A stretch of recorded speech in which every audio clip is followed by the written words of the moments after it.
Mesa de Latinos, estamos a unos días del segundo debate presidencial.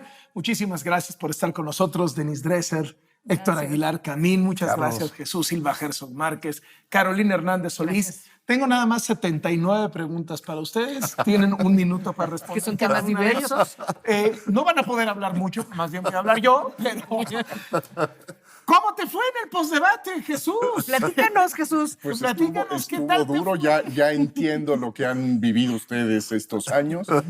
Creo que fue una experiencia muy intensa y creo que en algún sentido aleccionadora, ¿no? Déjame lo retomo desde ahí. La última vez que estuvimos sentados en esta mesa algunos de nosotros, que fue en la ocasión del primer debate entre los aspirantes presidenciales, la mesa llegó prácticamente a la conclusión de que había sido un debate exitoso para Claudia Sheinbaum, que Claudia Sheinbaum había ganado el debate y eso mereció una rostizada de padre y muy señor mío por parte de voces muy opositoras que decían: Jesús, nosotros te hemos defendido, Carlos, Denise, los hemos defendido cuando los ha atacado el poder. ¿Por qué nos hacen esto? ¿Por qué les hiciste eso, Jesús? Pues porque fue lo que vi. Me parece que en esos términos que tú lo planteas, de que haya sido exitosa en su estrategia, creo que lo fue Claudia Sheinbaum.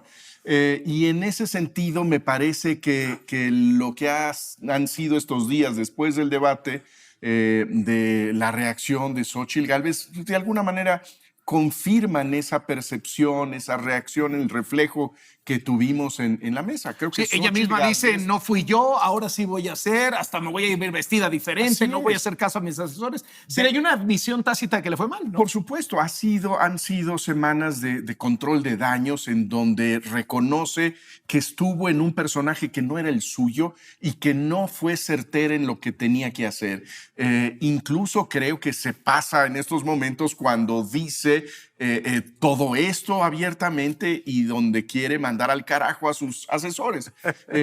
Bueno, pues tendremos que verla. ¿Eso te deja expectante para el segundo debate? Me parece que este es será un debate distinto en términos de cuál es la figura que va a aparecer en el debate del próximo domingo. Creo que tiene el gran reto de recuperar esa espontaneidad que le hizo ganar la candidatura hace unos meses, ¿no? ¿Cómo te fue en el postdebate, Denise Dresser?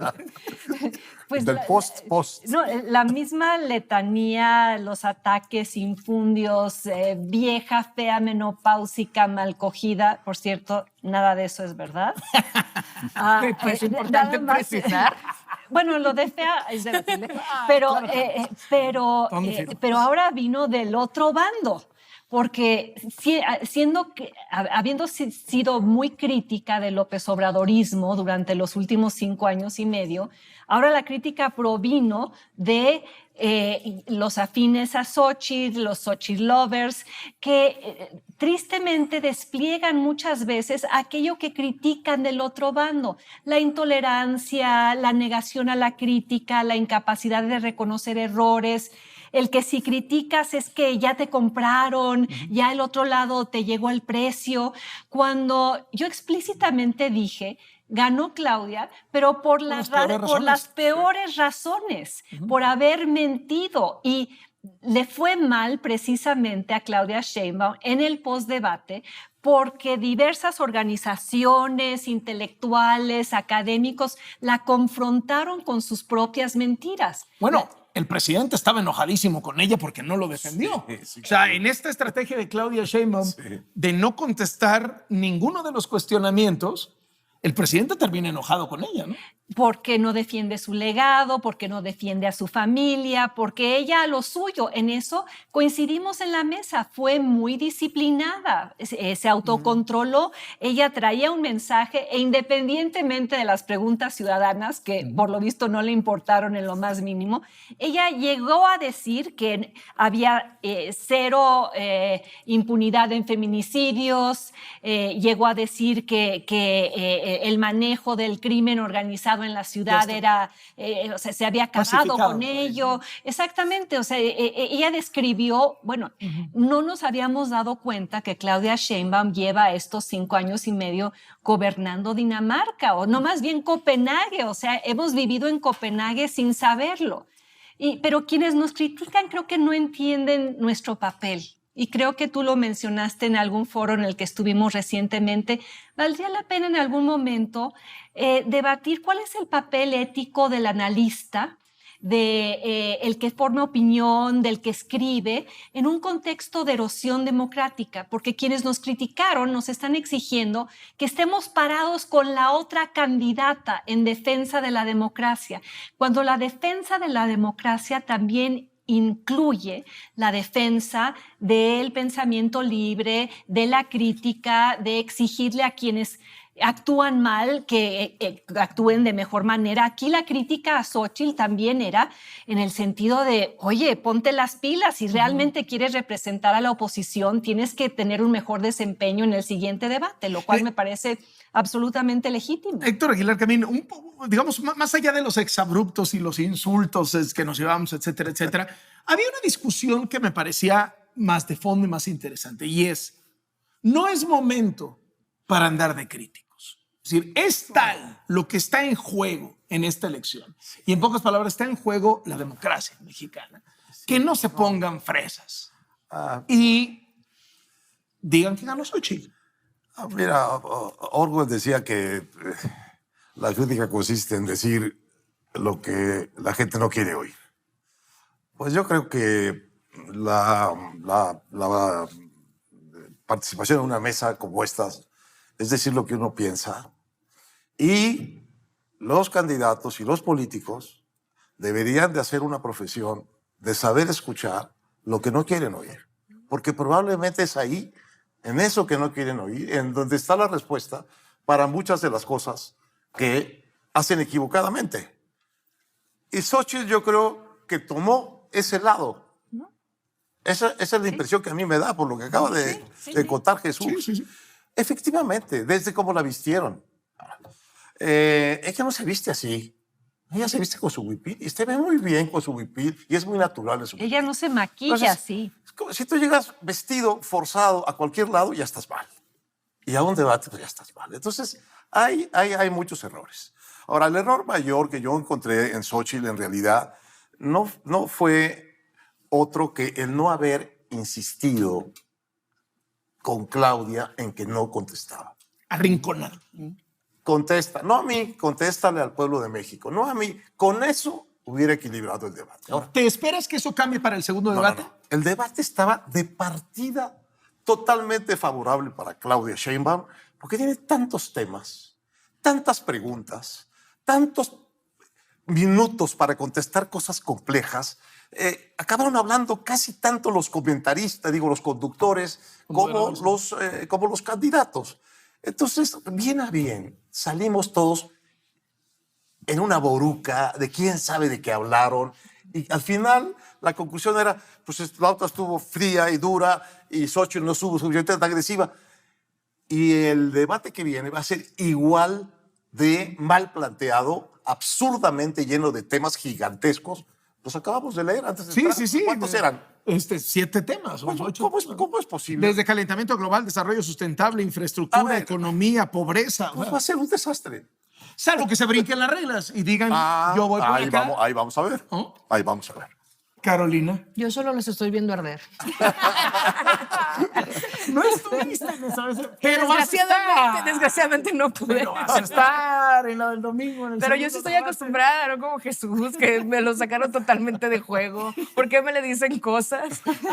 Pero sí, justo platicábamos eso ahorita. Es tanta la polarización y este pensamiento binario de mucha gente, en redes sobre todo, que es no puede haber más que un lado y otro. No entendemos de matices, no entendemos de una crítica que pueda hacer a un sistema, algo que se hizo mal, no a la persona en sí. No estoy criticando si Claudia es o no esta persona, es las acciones que ella está realizando, no me parecen. Que es esta frase de puede ser brutal con las ideas, pero gentil con las personas. No estoy siendo crítica de la persona como tal, y creo que eso fue lo que no se alcanzó a percibir en este postdebate de la mesa, que es no es de Claudia de la que estoy hablando, sino de la estrategia que traía. Yo no coincidía con el asunto de ganar porque estamos midiendo cosas distintas.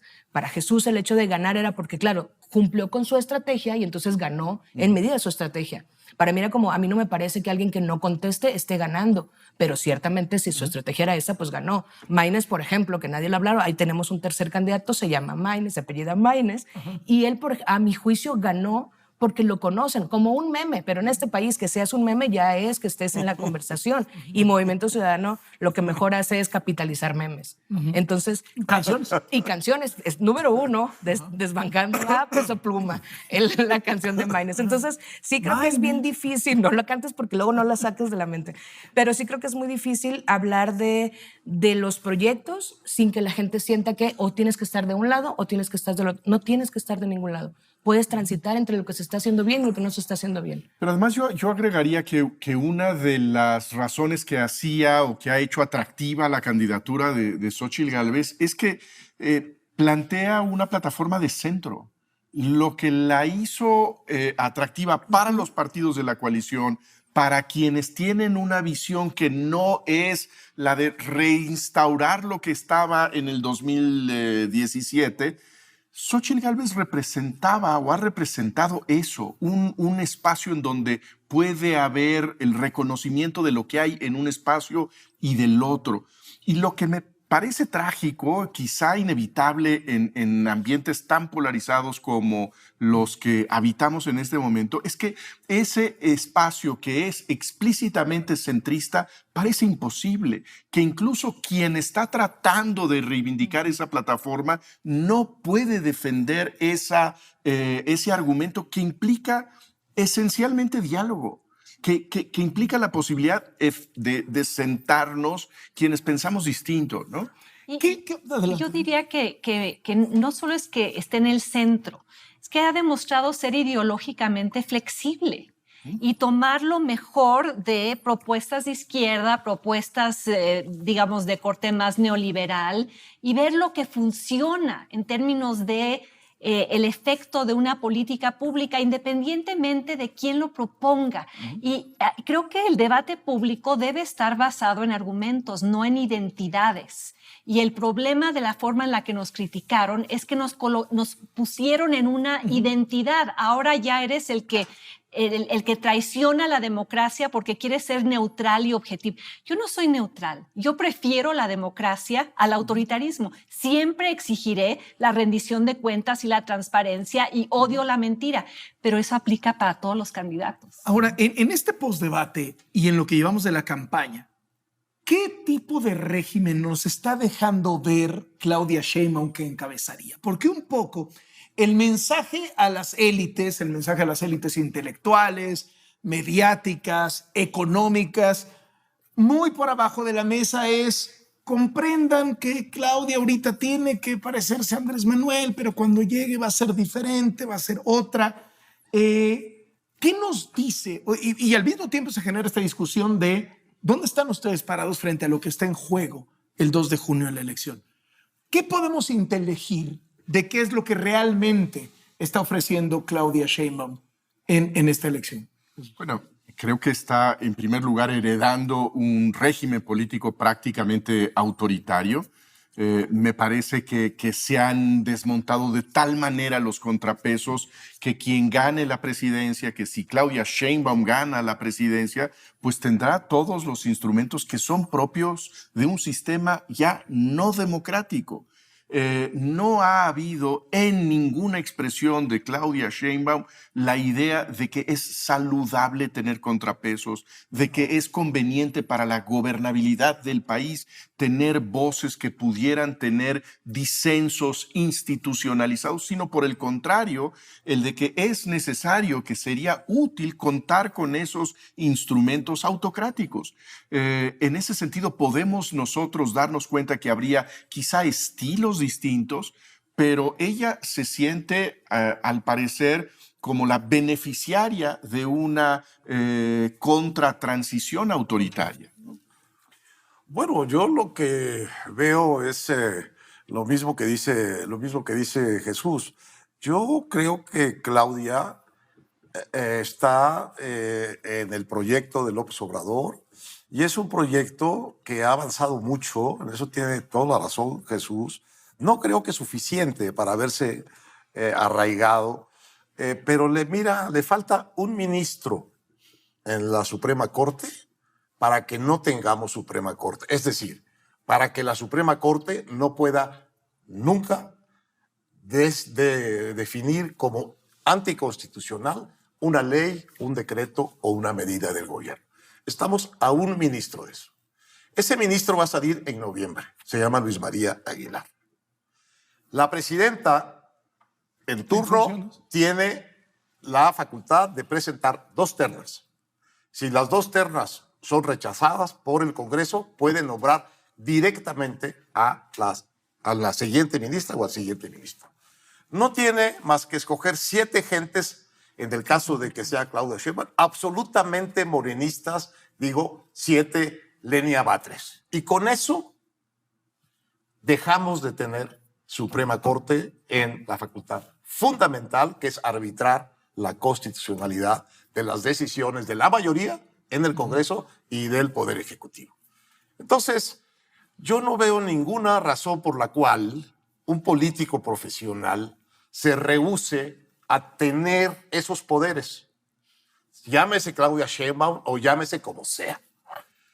Lo que yo veo es que con eso está haciendo campaña, y si lo tiene a la mano, si gana la presidencia, incluso para satisfacer a sus votantes, tiene que tomar ese camino autoritario. Así que me da igual, en el fondo, qué es lo que sucede en su interior, si tiene dudas, me da exactamente igual. Lo que yo veo es el camino que lleva, es clarísimo hacia la autocracia. Y si gana, por más cantidades gane, más de eso. Yo simpatizo con Xóchitl Gálvez. Pero si Xóchitl Gálvez tuviera el programa de Claudia Sheinbaum y Claudia Sheinbaum tuviera el de Xóchitl Gálvez, yo votaría por Claudia Sheinbaum. Héctor, en el debate vimos quizá lo que se interpretó como un primer asomo mínimo de una candidata oficialista que tomaba algún tipo de distancia de López Obrador al no defenderlo apasionadamente. Esto se vino a confirmar cuando López Obrador se enoja porque no lo defendió Claudia Sheinbaum.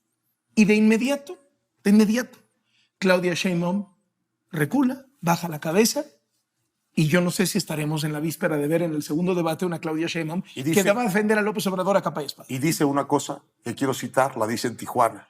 Dice, el presidente López Obrador es el mejor presidente de la historia de México. Somos la envidia mundial. ¿Y te imaginas, Clarisa, en Dinamarca así? Sí, en Dinamarca decían, Éramos Andrés Manuel. Sí. A ver, yo no compro esta narrativa de dejemos que la verdadera Claudia llegue a la presidencia y saldrá a relucir todo aquello que ella ha estado autoinhibiendo para no hacer enojar al Tlatuani del Palacio.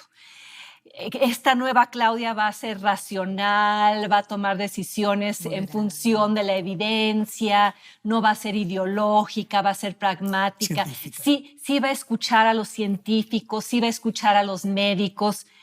No tenemos ninguna evidencia de que eso sea así. Creer eso es un acto de fe. Al contrario, ella ha aplaudido cada una de las iniciativas presidenciales y las ha hecho suyas, incluyendo las 20 reformas del Plan C. Ella hace campaña con el Plan C y hay ahí un par de reformas que acabarían con la democracia constitucional representativa, con división de poderes y con el terreno más o menos nivelado de juego y con una autoridad electoral independiente, lo que logramos construir en los últimos 30 años. Entonces, Claudia para mí es una calca de la pretensión hegemónica de Andrés Manuel López Obrador. Es una calca de él en cuanto a la militarización. Una de las reformas del Plan B es que la Guardia Nacional se vaya a la Sedena. Es una calca de él en... ahora habla de la transición energética y demás, pero ¿cómo haces compatible esa transición energética a energías renovables mientras mantienes a Pemex con el gasto del gobierno, el de 90,000 millones de dólares de esta administración? O sea, por un lado estás fomentando energía con combustóleo y carbón y todo eso vía Pemex, y por otro lado hablas de, no, pero también vamos a emprender... Vamos a poner paneles solares en 2 casas, ¿no? Exactamente. Yo no la veo como una política independiente, al contrario, veo que hereda un plan cuyo objetivo evidente es desmantelar contrapesos, irse contra autonomías, cortarle presupuesto a instituciones que fueron fundamentales para la transición democrática. ¿Y no ves a muchos sectores creyéndose este mensaje? Es decir, ahí la ves con los banqueros, y los banqueros hasta cantándole serenata, los medios de comunicación, la inmensa mayoría, muchos intelectuales también diciendo, bueno, es que quizá, o sea, bueno, por ya lo visto, en la búsqueda de los matices. Por lo visto no aprendieron la lección de Andrés Manuel López Obrador post 2018. Él en esa elección se presentó como el moderado, el racional, se rodeó de personas en las que uno confiaba, como Tatiana Cloutier, como Carlos Ursúa, como Gerardo Esquivel. Algunos de ellos siguen ahí, pero ya absolutamente morenizados. La lección fue, y creo que esto es lo fundamental, Andrés Manuel López Obrador empezó a ejercer el poder de manera autoritaria y abusiva porque ganó carro completo. O sea, quizá no hubiera actuado así si no hubiera tenido gobierno unificado. O sea, logró reconstituir la presidencia imperial. La lección para esta elección debería ser, bueno, los que quieran votar por Claudia, voten por Claudia. Yo no lo haré, pero no le den un voto mayoritario, porque el poder abusivo, el poder sin contenciones se vuelve poder abusivo. Entonces, nunca más gobierno unificado de Morena, porque está llevando a la ley de pensiones, la ley de amparo, la ley de amnistía, esa legislación al vapor, utilizando la aplanadora legislativa de Morena, la que Morena tanto le criticaba al PRI, marginalizando a la oposición, no haciendo parlamento abierto, no tomando en cuenta la visión de los expertos, y hacen esto porque pueden. Entonces, quien se crea el cuento de Claudia y vote por ella, pues, ahí se las verá en el próximo sexenio. Pero ojalá la elección sea gobierno dividido. Caro, yo no te deseo en tu vida que tengas a un López Obrador que cuando estás de fiesta, toda ganadora, toda feliz, toda triunfante, te diga, no, reina. Y se te venga para abajo la fiesta. Sí, agüita muy feo la fiesta el señor, la verdad. A mí me preocupa este asunto del plan C, que creo que debería estarse mencionando mucho más en la conversación, porque justamente Claudia tiene un spot específico en el que habla de les voy a contar lo que es el plan C, y te lo cuenta de una manera que es como no, o sea, sí es eso, pero no como tú lo estás contando, ¿no? Y es justo los contrapesos. El plan C, en palabras más, palabras menos, lo que es todo el carro, todo Morena, no hay contrapeso. Y la gravedad de tener un Congreso sin contrapesos es lo que estamos justo viendo ahora, ¿no?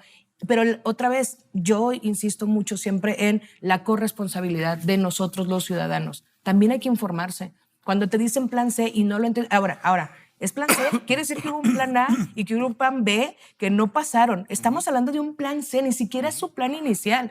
Eso simplemente debería de brincarnos y decir, a ver, pues, ¿de qué se trataba el 1 y el 2, que ya estamos en el 3, ¿no?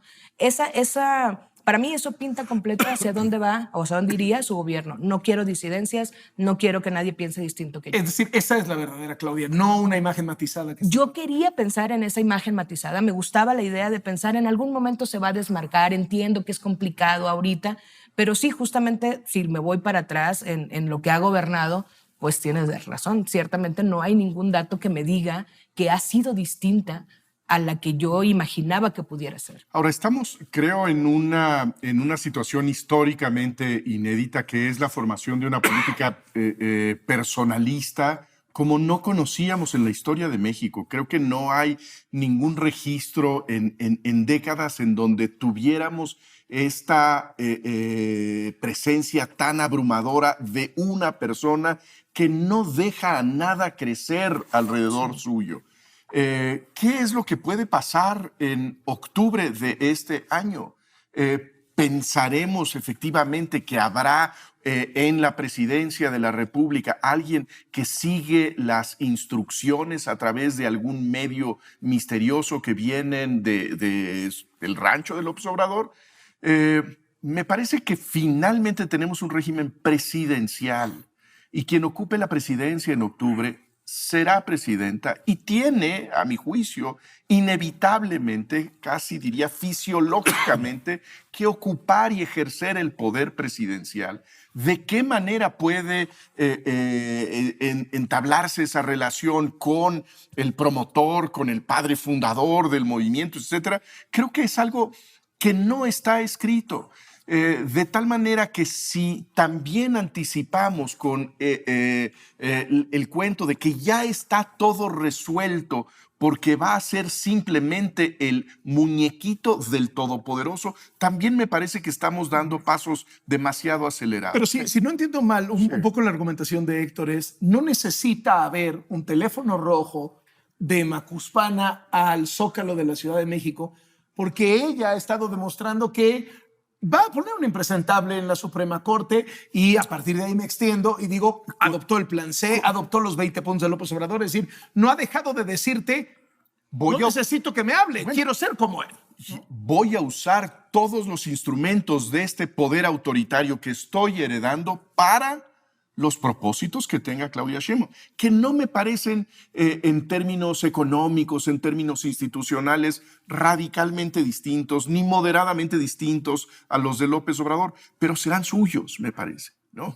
Entonces, ¿Pero qué significa que la historia no está escrita. Lo que está escribiéndose es la construcción de un régimen autoritario. Pero a eso voy. O sea, por eso insisto en los factores institucionales, porque me importa menos la personalidad de Claudia Sheinbaum y cómo va a ser suyos los proyectos del López Obradorismo, sino el contexto institucional en el cual se va a mover. Y ya tiene muchas manijas del poder, están en manos de la presidencia. Lo que descubrimos en este sexenio es que si les das carro completo y si tienes a un presidente que además es visto como el líder moral de su partido, y tienes un Congreso displicente, y tienes control del presupuesto, y puedes descabezar instituciones, ahorcar instituciones, puedes pasar leyes o sea, tienes mucho poder, ella va a tener mucho poder. Pero ahí hay más signos de interrogación que concedes. Claudia Sheinbaum no podrá ser el tipo de líder político que ha sido López Obrador, no tendrá el control absoluto del partido que tiene López Obrador hasta este momento, y en ese sentido, incluso en términos institucionales, tendrá desafíos muy serios.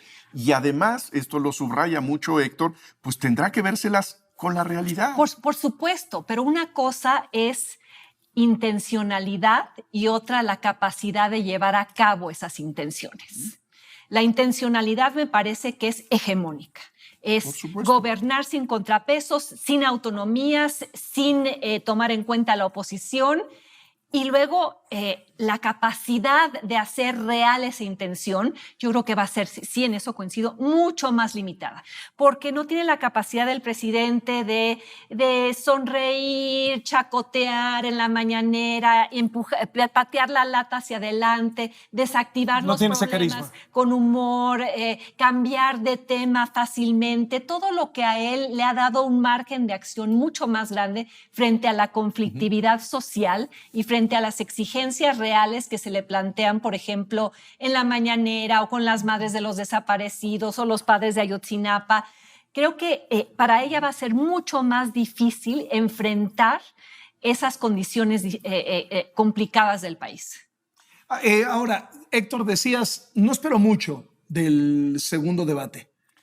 No, porque está tan fragmentado que va a ser imposible, a menos que Xóchitl Gálvez se salte las trancas una y otra vez y haga el discurso que tiene que hacer, independientemente de lo que le preguntan los ciudadanos, que le diga a los ciudadanos, les voy a dar circunstanciadamente la respuesta a lo que me están diciendo, porque yo soy inteligente de hoy para mañana, pero de ahorita para ahorita no puedo inventar lo que ustedes quieren que yo les conteste. lo que quiero es que Claudia les conteste a ustedes lo que no me contestó en el debate pasado.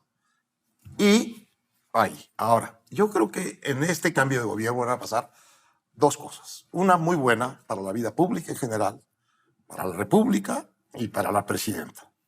Y es que va a dejar de estar presente todos los días la voz de López Obrador, que tiene el poder, como no hemos visto en ningún político mexicano, de crear realidad pública con sus mentiras y de gobernar la conversación y de intoxicar la conversación.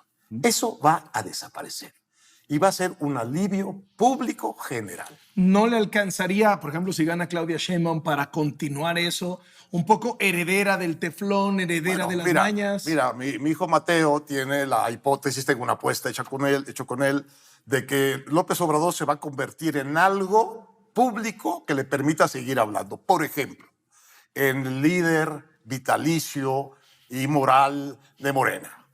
Y entonces, pues, tiene un espacio público.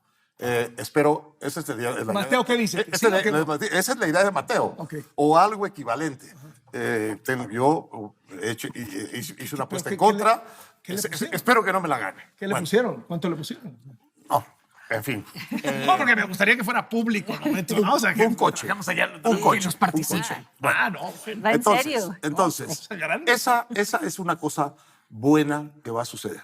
Va a desaparecer este personaje que es único en la vida pública mexicana por su capacidad de crear realidad con su discurso. Y una cosa muy mala para la vida pública y para la presidencia. La herencia es fatal. La hacienda pública está exhausta. El sistema de salud está hecho pedazos.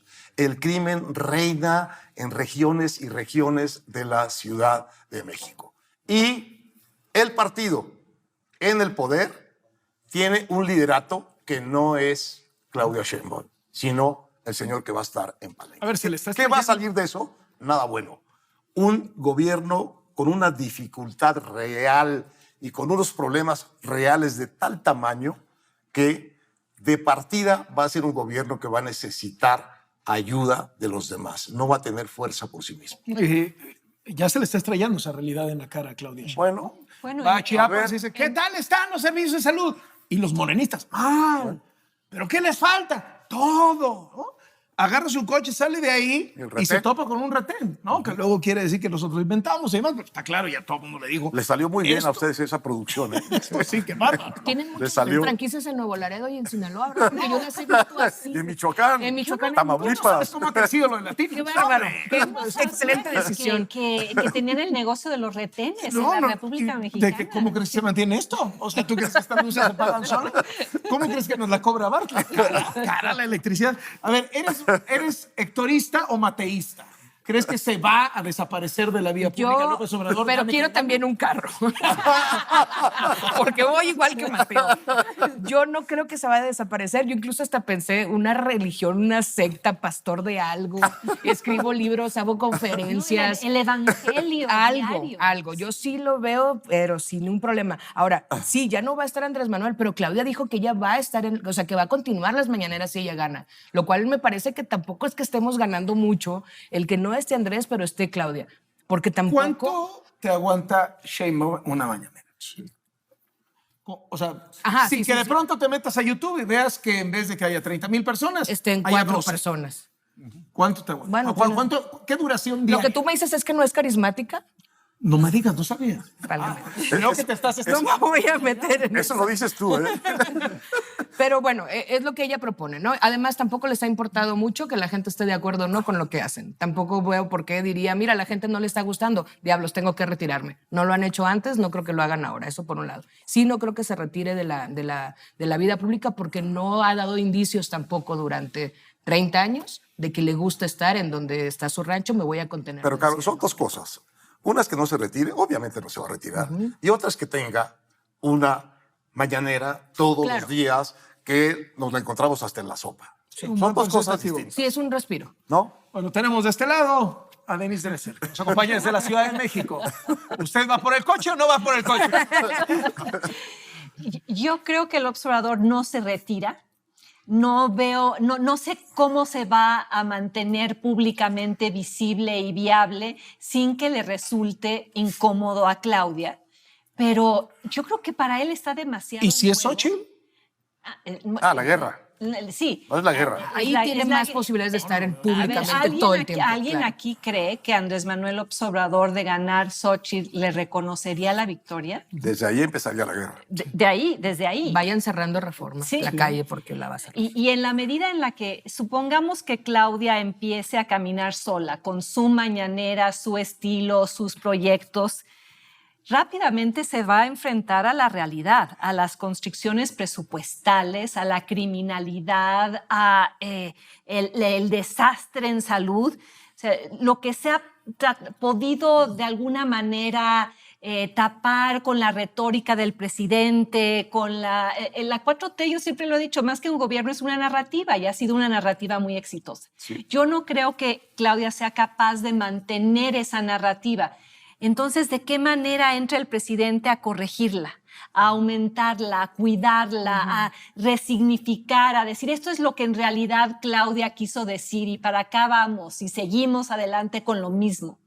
No sé si es un programa de radio, no sé si es un programa No, de televisión. yo creo que ya no vamos a decir cosas porque capaz que de aquí salen algunas ideas. Porque esa fue buena. Jesús Ramírez está dando. Sí, de que... A mí me parece enormemente riesgoso para López Obrador a partir de octubre tomar ese espacio público. Me parece que sería muy riesgoso para su legado tener una posición que lo confronte públicamente con la presidenta de México. Y en ese sentido sí creo que vendría bien para lo que le importa a López Obrador, que es su leyenda, su mito, el que se hable de él, pero no que se le escuche a él directamente. Pero bueno, desde luego que es una especulación. Me parece que si lo que le importa es la estatua en cada uno de los parques, lo que le convendría sería volverse lo más misterioso El Mago de Oz. que fuera en lo que le queda de vida, ¿no? A ver, nada más. Pero ¿cuándo se ha retirado?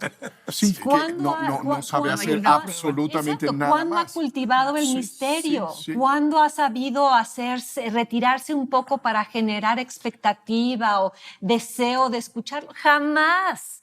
Recuerden cuando se nombró presidente legítimo y recorrió el país. El misterio le permite no hacerse responsable de lo que entrega como gobierno. Y en ese sentido creo que puede ser la estrategia más sensata, aunque vaya en contra de toda una biografía en ese sentido. Y si revienta lo que entregó, si revienta el sistema de salud, si revienta la economía, si revienta todavía más la violencia, y entonces quien quiera que traiga la banda puesta diga, no fui yo, así me lo dejó este. Yo creo que tiene que ver con lo que suceda en la siguiente administración, qué tan ruda tenga que ser la ruptura, si hay distanciamiento o hay ruptura, y en ese sentido pues ya estaríamos en escenarios distintos, ¿no? Me faltó rápidamente nomás recoger opiniones. ¿Qué esperan del segundo debate? Me dijo Héctor, pero me faltaron. Del segundo debate, yo sí creo que Xochitl entendió que cometió errores. Qué bueno que hizo caso a las críticas. Me parece también que exagera diciendo ya no voy a escuchar a nadie, porque está al frente de una campaña presidencial de un país, bueno, somos, supongo, espero, mínimamente serios. O sea, hay que hacer campaña siguiendo ciertas pautas, sabiendo movilizar, sabiendo entregar, digamos, crear mensajes y que se diseminen. Pero yo veo a Claudia haciendo lo mismo porque le funciona. Por más que Andrés Manuel le dijo, cuidadito. No, haciendo lo mismo en términos de la disciplina y mintiendo impunemente y quizá defendiendo al presidente, pero sí supongo que va a haber un cambio en Xochitl. La espero ver más auténtica, con reflejos más rápidos, y ojalá escuche de aquí el consejo de responde. No te estoy preguntando yo, las preguntas eran de la ciudadanía, venían y eso lo comentamos en el postdebate. Las preguntas reflejaron un país preocupado. No era un país echándole porras a este gobierno y diciendo cuán magníficos serán los resultados. Al contrario. ¿Qué esperas del segundo? Espero que ya no haya cartulinas. No entiendo por qué seguimos sacando cartulinas. Estoy harta de que todos los sí. candidatos tengan Sí. una foto. No están ni siquiera pensando qué contestar porque están buscando en su bonche de cartulinas Sí, sí. lo que van a sacar. Estoy harta de que la señora de los cartulinas esté ganando. Ella fue la que ganó el debate, la señora que vende las cartulinas. Sí creo que eso les resta un montón porque siguen haciendo una campaña como en el 87. O sea, como si la gente de verdad estuviera poniendo atención a eso. Sí creo también que Claudia seguirá en el mismo tono de ni siquiera voltear a ver a los otros candidatos. Ella trae un discurso, no se va a mover de ahí. Creo también que las preguntas de la ciudadanía son valiosas y que deberían contestarse, incluso que deberíamos exigir que si no las contestan en el debate, las contesten en sus redes sociales, que para eso las tienen. Y también espero que Xochitl, que pueda tener por lo menos un poquito más de juego esto, porque las cifras incluso decían que el debate hubo mucha gente conectada y luego se fue. O sea, ¿Te imaginas una Xochitl mucho más agresiva, más entrona y una Claudia respondiendo porque así se lo pidió el presidente? Yo espero que Xóchitl Gálvez recupere la naturalidad que la ha caracterizado. Yo creo que ese es su fuerza, creo que ese es su atractivo.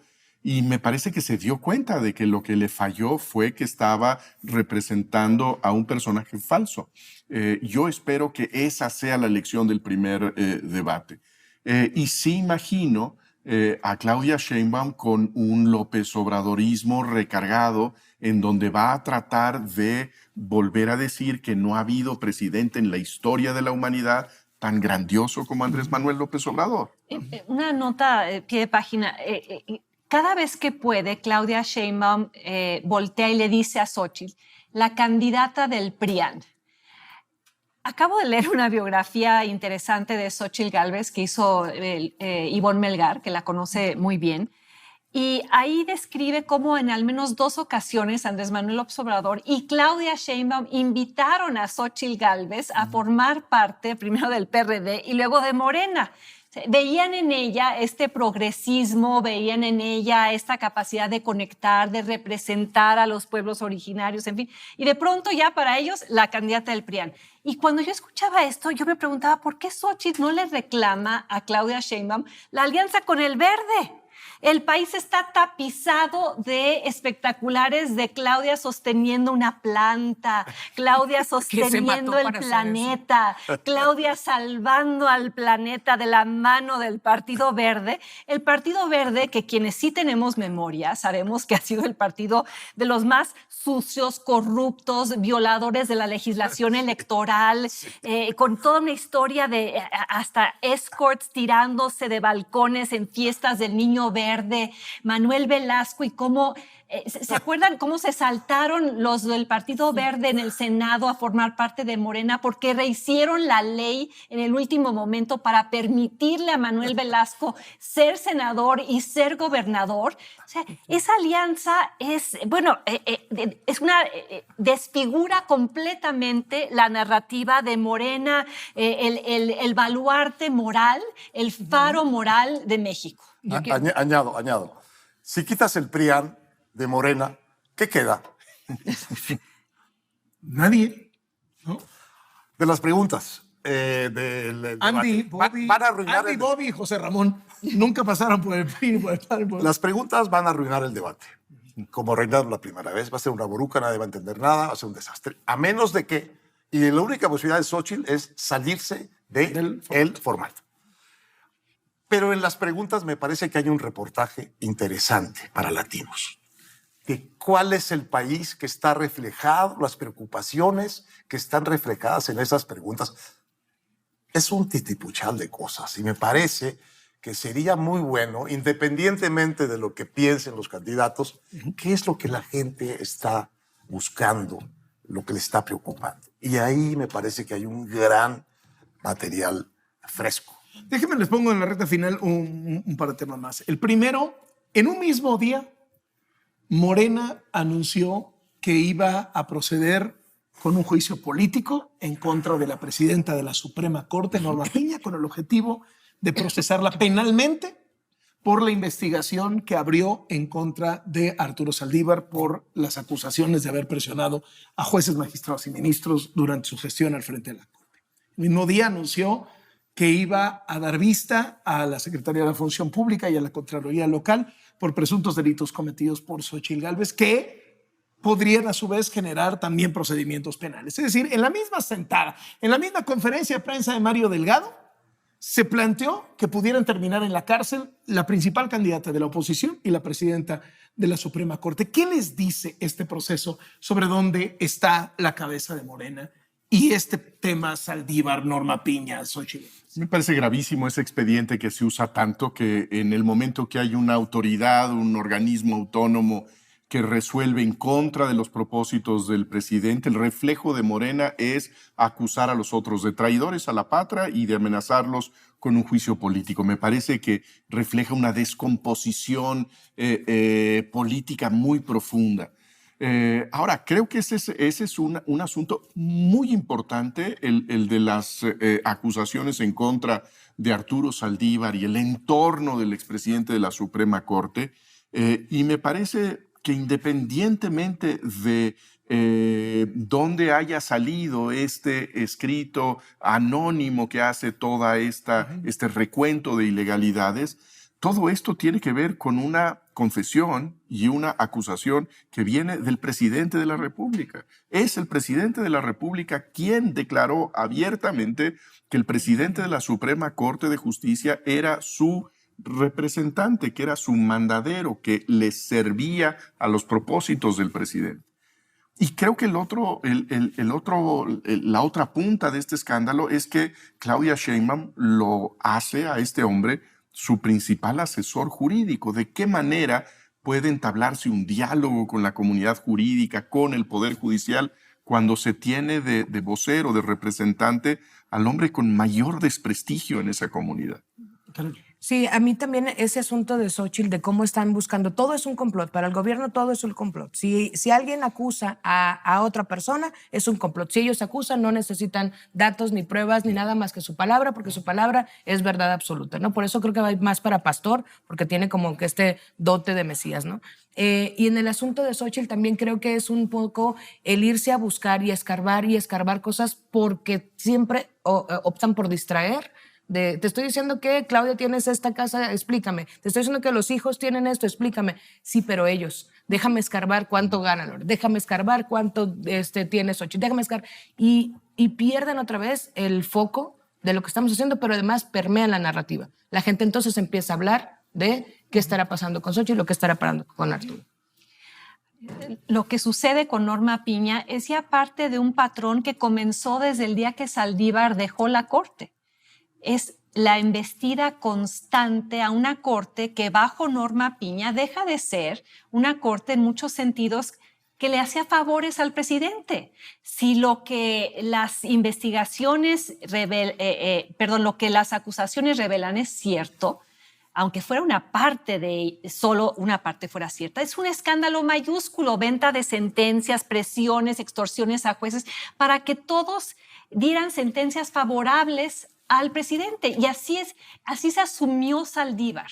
Se asumió como el alfil del presidente dentro de la corte. ¿Su operador? Y su operador político. Además, él dice que él nunca hizo política partidista, que él siempre mantuvo la autonomía de la corte. Cuando a los 3 días ya estaba en un partido político, cuando anuncia lo del juicio político, está parado detrás de un atril que dice Morena, lo defienden los miembros del partido. ¿Y por qué regreso a que forma parte de un patrón? Cuando Saldívar estuvo al frente de la Corte, ya había habido una reforma al Poder Judicial y la había celebrado el presidente y el morenismo como que habían dejado ya el Poder Judicial impoluto, virginal, perfecto.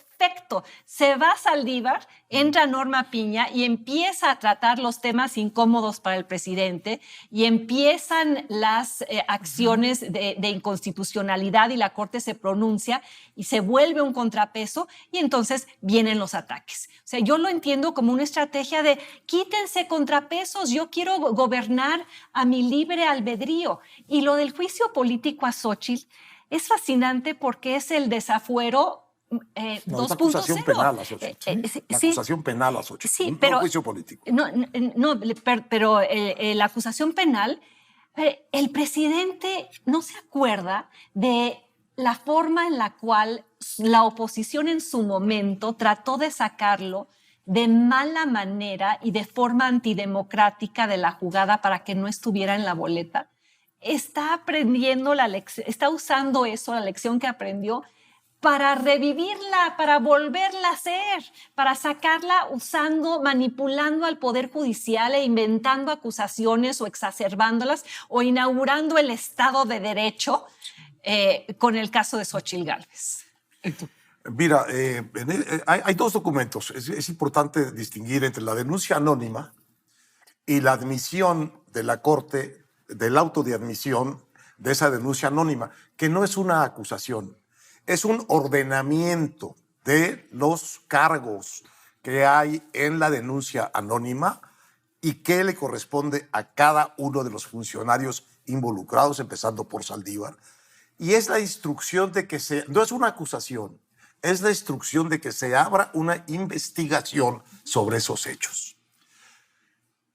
Cuando uno lee el auto de admisión, lo que uno encuentra ahí, esta es una idea de Ana Laura Magaloni, es la radiografía, la expresión no es de Ana, pero sí es mía, la radiografía de todo lo que está podrido en el Poder Judicial, de todo lo que hay que arreglar, de la Sodoma y Gomorra, que es el Poder Judicial en México, y que fue en particular bajo la influencia de Saldívar, de su secretario Alpizar, en combinación con el consejero jurídico de la presidencia, Julio Scherer, y otros funcionarios.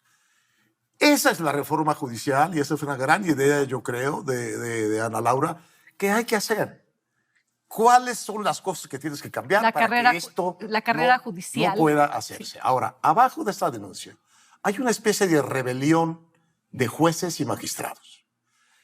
Las acusaciones están fincadas en declaraciones o personas que están dispuestas a declarar cómo fueron ellos abusados por Saldívar o por Alpizar o por las otras personas mencionadas ahí o por Julio Scherer. Yo conté 77 jueces, juezas, magistrados, magistradas, 77 que están dispuestas a colaborar a la investigación. Por eso creo que esa investigación puede ser un antes y un después en todo este asunto. Ahora, tiene los días contados porque si la Corte no acaba esta investigación antes de noviembre, quién sabe qué Corte va a quedar para seguir la averiguación. ¿Crees que incidirá en la campaña? Desde luego que está hecho para incidir en la campaña, esta de la declaración del juicio político y de la acusación penal a Xóchitl Gálvez. Acordémonos que Peña Nieto ayudó a López Obrador inventándole un delito a Ricardo Anaya en el mes de febrero, y con ese delito hizo la campaña y detuvo a Ricardo Anaya en su ascenso. No iba a ganar Ricardo Anaya, pero no iba a ganar, por tanto, López Obrador. Y al final del sexenio de Peña, con todo cinismo, la Procuraduría oficialmente dijo que no había fundamento alguno para ese delito. Bueno, intervino en la elección inventando un delito. Pero la investigación de la Corte, ¿crees que le pueda pegar a Claudia Sheinbaum? Bueno, naturalmente, es decir, de alguna manera favorece la idea de que el Poder Judicial está corrupto y necesita una gran reforma. ¿Quieres decir algo de eso? No, a lo que voy es que coincido con esta percepción de Jesús. Saldívar me parece que ya es radioactivo para el presidente y para Claudia Sheinbaum, por más que se hayan alineado detrás de él, y ella de manera menos, digamos, vigorosa. El presidente ya salió a decir que si se va Alpizar tendría que irse también Norma Piña. Pero, a ver, Saldívar no les trae un solo voto. Esta investigación con 77 involucrados dispuestos a salir y además ya había habido un reportaje, un libro sobre la intervención de Scherer, Julio Scherer, que, por cierto, ahí está en la más absoluta impunidad. Si él y era consejero jurídico de la presidencia.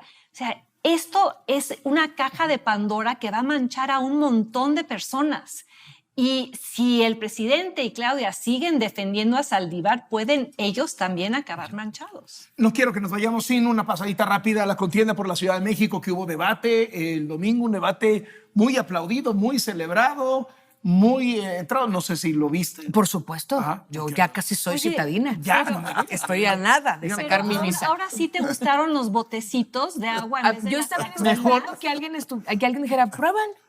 Tú dices que está muy bien, que ya está limpia. ¿Prefieres los botecitos que las cartulinas? Prefiero los botecitos. Los botecitos son por lo menos mucho más didácticos y un poco lúdicos incluso. Me gustó más, me parece que es mucho más movido. Esta dinámica en que pudiera haber un poquito de réplica está bien. Me hace un poco de ruido que le celebren tanto a Taboada el hecho de que fue muy enérgico. Fue ciertamente violento en algunos puntos. Habrá que distinguir cuándo es enérgico y cuándo es violento. Creo que tiene que ver ahí con un contexto muy machista. Perdón, sacaremos nuestra bandera de heteropatriarcado opresor, pero sí creo que hay que empezar a definir eso. Siento que el debate presidencial debería aprenderle algunas cosillas al debate Ahora, de la la contienda CDMX. misma en la Ciudad de México, ¿sientes que en realidad la tiene más difícil? Clara Yo creo Brugada? que, yo creo que aquí ¿Tú sientes sí que la hay- oposición la tiene en la bolsa? Sí, no, yo creo que aquí sí hay una contienda. O sea, yo creo que aquí no está tan claro todo. Sí hay quienes de repente hablan de una forma y parece que tienen opciones. Incluso creo que estuvo mucha más propuesta, a pesar de los ataques y el dime y direte, se dieron tiempo para decir, voy a hacerlo de esta forma, ¿no? Yo creo que se sintió en el debate este nerviosismo de que la elección está en el aire, de que Morena no puede tener la arrogancia que pudo haber tenido Claudia Sheinbaum en el primer debate, de no mirar a su contrincante, no contestarle. Y Clara Brugada estuvo, pues me parece que contra las cuerdas muchas veces. A mí me parece que fue muy enérgico Santiago Taboada, creo que fue muy certero en su denuncia y además creo que fue muy inteligente la decisión de meter en la bolsa de los 27 años el antagonismo, porque creo que eso infla el deseo de alternancia. Finalmente es un grupo político el que con distintas etiquetas ha gobernado la ciudad en 27 años. Había sido tímido al usar esa fórmula anteriormente. Pues desde luego hay una contradicción porque tiene el sello del PRD en su logotipo, pero yo creo que tiene que hacer ese argumento de la alternancia que necesita la Ciudad de México. Yo vi a una Clara Brugada más nerviosa que en el primer debate, más insegura, a veces trastabillando, y creo que ese reclamo de los 27 años le cala muy duro. ¿Por qué? Porque ella habla de todo lo que va a hacer, del nuevo modelo. Y entonces, ¿qué llevan haciendo los últimos 27 años? ¿Y por qué tenemos una crisis del agua si supuestamente todo lo han hecho bien los últimos 27 años? ¿Y por qué hay problemas de criminalidad y feminicidio y todos los problemas que quienes vivimos en la ciudad enfrentamos de manera cotidiana? Taboada a veces me pareció demasiado agresivo, pero eficaz en el uso de las botellitas. Lo que me molestó es que gran parte del tiempo fue una especie de concurso de quién es quién en las mentiras. ¿Quién ha mentido más? Eres una mentirosa, no es que tú eres un mentiroso. Y en eso ahí sí, Chertorivsky tiene cero oportunidades de ganar. Pero yo aprecié que contribuyera con políticas públicas serias sobre cómo atender, sobre todo el problema del agua. Mira, así como la boruca de los muchos temas del debate presidencial favorece a Claudia, porque nada queda claro y es la que lleva la ventaja, así yo creo que este debate de la Ciudad de México ya venía muy a favor de Taboada, mejor dicho, muy en contra de Clara Brugada. Yo no entiendo en qué cabeza cabe de parte de Morena de aceptar el agua en este momento de la ciudad como un tema a debate, etc. Bueno, pues estás muerto de entrada con el agua y luego lo aprovechó muy bien Taboada. Y el tema de la corrupción, pues también, porque le echaron encima el cártel inmobiliario, pero el otro le dijo, bueno, pues esta es la ciudad peor calificada en materia de corrupción del país. Y el golpe, yo creo, básico es, yo iba en primaria. Cuando ustedes ya estaban gobernando esta ciudad y todo lo que hay en esta ciudad de malo viene de los 27 años que ustedes han gobernado. Bueno, pero creo que realmente la circunstancia estaba muy cuesta arriba para ¿Qué te Obrador. dice eso de cómo está la Ciudad de México de cara al 2 de junio? Lista para la alternancia, clarísimamente. Les agradezco muchísimo, como siempre, que estén en la mesa. Y queda pendiente lo del coche. Gracias. Oye, yo lo quiero eléctrico, por favor. Gracias. Bueno, no, espérate. Héctor Denise, Carolina. Jesús. Gracias por estar al pendiente de nosotros en esta mesa de Latinos. Y recuerden que este domingo es el debate presidencial, el segundo. Entonces pueden en las plataformas de Latinos a las 8 de la noche ver el debate. Claudia Sheinbaum, Xochitl Gálvez, Jorge Álvarez Maínez. E inmediatamente después la mesa del postdebate, la mejor mesa, la más comentada y desde luego no, la mesa que no más aplaude. Nos vemos entonces el domingo.